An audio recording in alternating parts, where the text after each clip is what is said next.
Weekly, bringing you the top 3 home value boosters. This video is for if you're planning on selling your home within the next year. It's a different video than the top 3 home value boosters if you're going to stay in your home.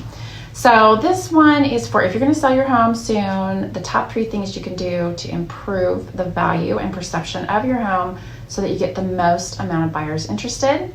Now, the number 1 thing you can do is related to the movie Jerry Maguire, the famous quote that says, "You had me at hello." So that is the number 1 thing.